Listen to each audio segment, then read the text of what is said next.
All praises, glory, and honor to Yahweh, Ba'ashem, Yahawashi, Ba'ashem, Rakakadash. All right, shalom, brothers and sisters. In this truth, I'm your brother, Mr. LJ, coming to you again with another headlines and lesson from Great Babylon and from around the world, and precepts from the King James Version of the Bible.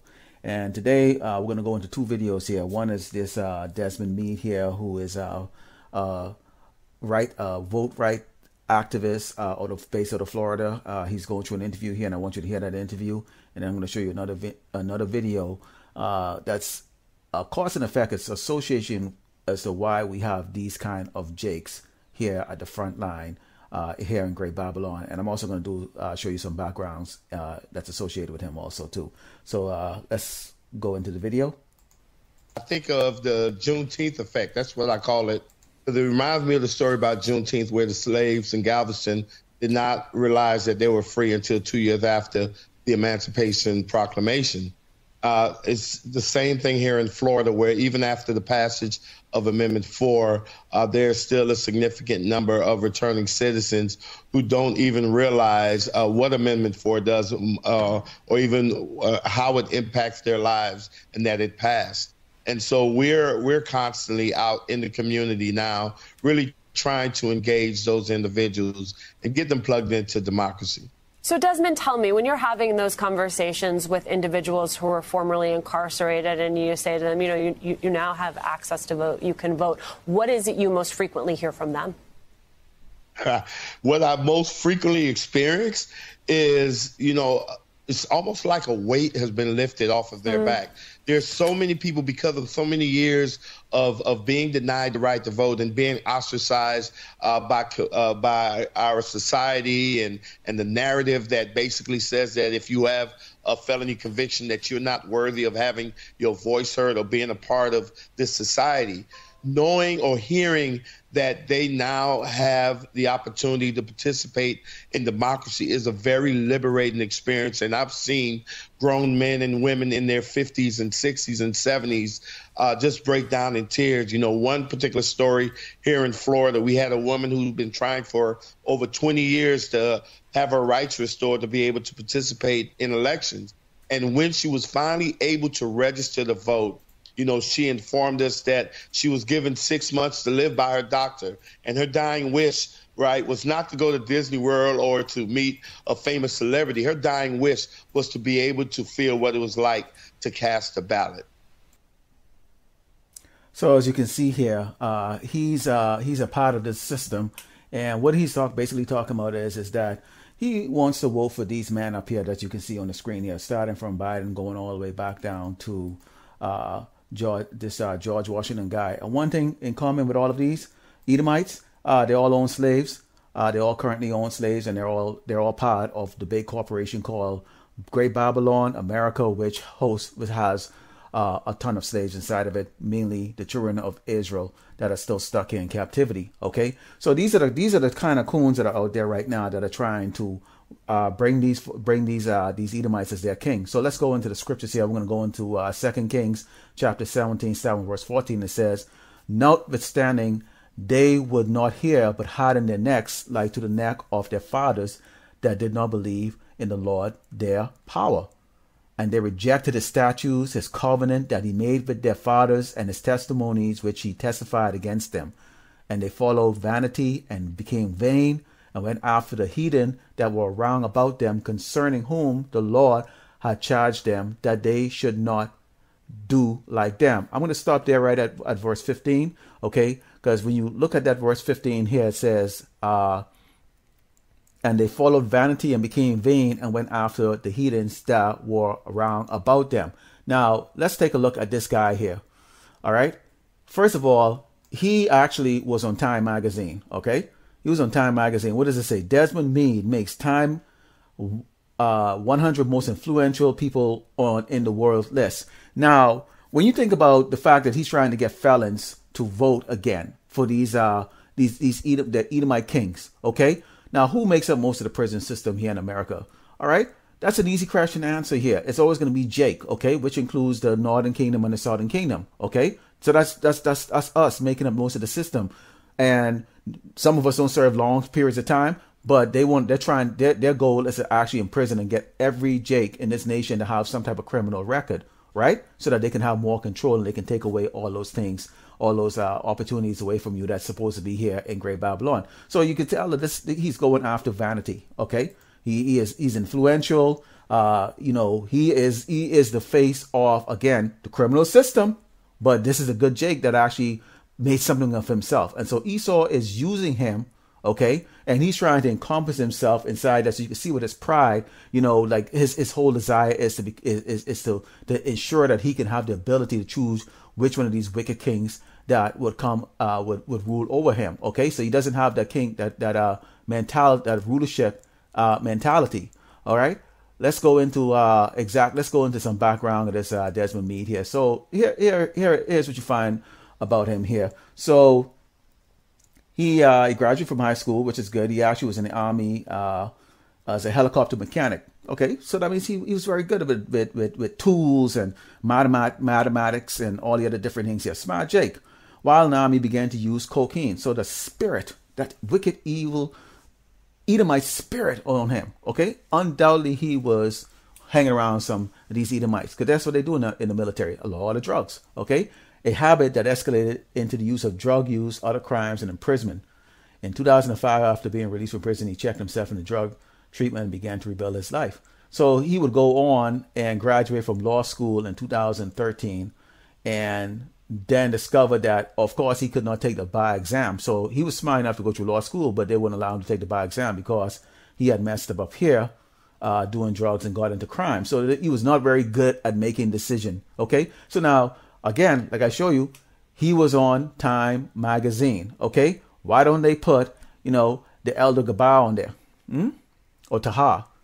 Why don't they put, the Apostle of Great Millstone on Time magazine for waking our people up, for being the instrument of waking our people up out of this imprisoned mind state here.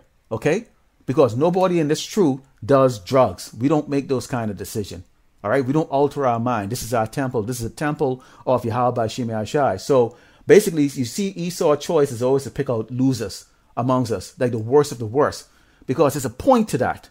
The point to that is that they want the knucklehead silly Jake to believe that there is some type of future here in this kingdom that we know is going to be destroyed. Okay, and what does he get? A cover on Time magazine, interview with Oprah, go on these news channels, and he's talking, and he's got this fancy title, director, or whatever the case like that. I also looked up his net worth. I think his net worth is somewhere around $500,000 to $1.4 million, or whatever the case is like that.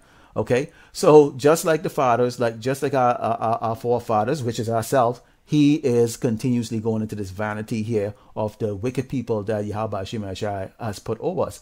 Let's continue. In 2 Kings chapter 17, going to verse 16 now. And they left all the commandments of the Lord, their power, and made their molten images, even 2 calves, and made a groove, and worship all the hosts of heaven, and serve Baal. So basically, our people put a lot of their fate into being compliant, okay, into achieving a good job, into being compliant to Esau and his wickedness, okay?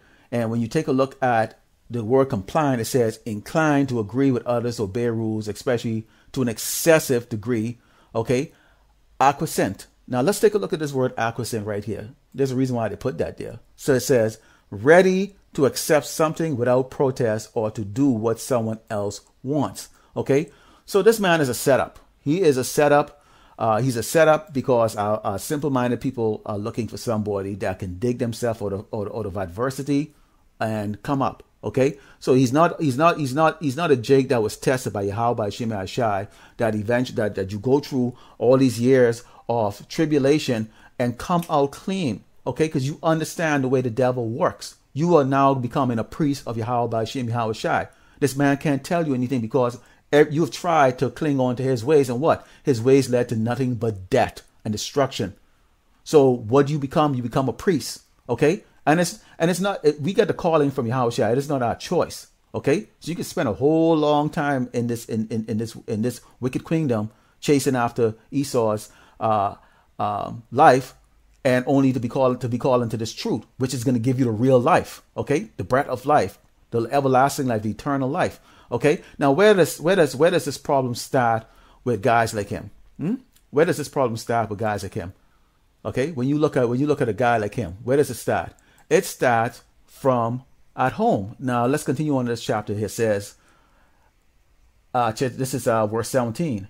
And they caused their sons and their daughters to pass through the fire and use divination and enchantments and sold themselves to do evil in the sight of the Lord to provoke him to anger. This starts from childhood.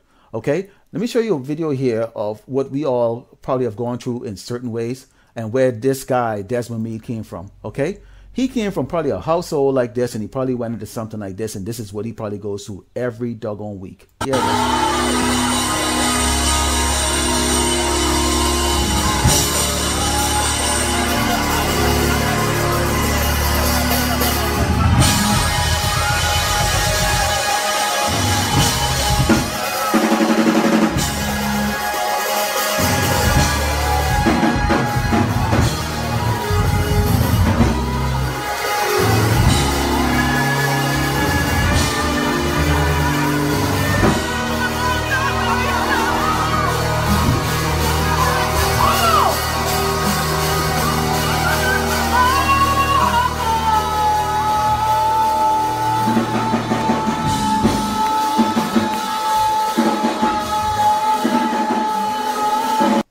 So I'm gonna mute it there. Okay, so this is gonna continue to play. As you can see here, this is basically what a lot of these simp coon jakes right now are trying to kiss Esau's ass and trying to do what he's doing. You know, want to get on Time magazine. You know, not for the purpose of exalting Yahawashi, because that's an opportunity. You get an interview like that, you fool these Edomites, man. You do what they do to us. When they bring you on to an interview, you just slip it right inside there and you talk about Yahawashi, and you say, look right in the camera, live, and you say that you tell your people, this is lie and this is bullshit. Your king is coming to destroy this wicked ass place. Okay? Long before Esau could click that doggone, oh, wait a minute, we're live. Okay? But our wicked coons don't use that. Why? See, because this is what they grew up in. This nonsense right here. Look at this. Look at this shit. How is this exalting Yahawashi? And this is what breeds that. It's all women inside here, right? Now, what does 1 Timothy talk about? Okay, let's go into 1 Timothy chapter 2. And it goes, in like manner also that women adorn themselves in modest apparel and shamefacedness and sobriety, not with broided hair or gold or pearls or costly array. Do these look like doggone shamefaced women? I mean, broided hair. Let's take a look at what this broided hair looks like. You see that sister right there? All right, take a look at it. See, that's broided hair right here. Okay, and you can see a lot of them inside the videos had that kind of hairstyle, right? They had those kind of hairstyle. All right, and continuing, but which becometh women professing godliness with good works. Okay, let the woman learn in silence with all subjugation. Why is it that you have a woman pastor preaching here? Why is it that this church is filled with 90% females? And the subordinate males here just stand up here, playing a little guitar, okay, and walk around with the video camera. Let the woman learn in silence and with all subjugation. But I suffer not a woman to teach, nor to usurp authority over the man, but to be in silence. Does this look like silence to you? Does this look like silence? Does this sound like silence?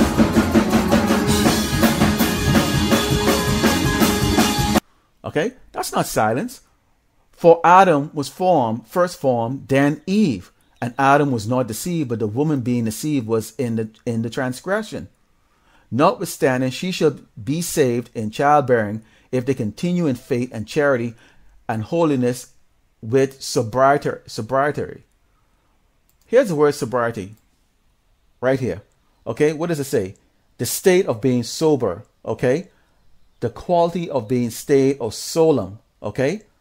Now let's take a look at solemnity here. The state of quality of being serious and dignified. A formal dignified rite of ceremony. See what it says here? Dignified. Being serious and dignified. Does this look like being dignified to you? Sticking your butt out there. Dancing around in high heels. Okay? Like you at some nightclub. Look at this crap. Does this look dignified to you?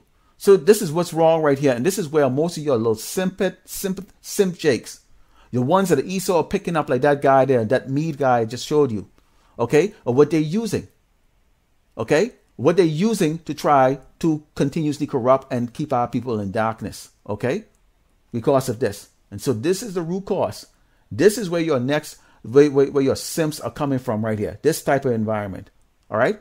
Ruled by women who should be silent, okay, and have no right under Yahawashi laws to be standing up and teaching anybody. All right? And with that, I'd like to give all glory and honor to Yahweh, Ba'ashem, Yahawashi, Ba'ashem, Rakakadash. I'd like to give a shout out and double honors to the great millstone apostles and teachers and brothers, and all you brothers out there that are putting the truth, and sisters watching. Shalom.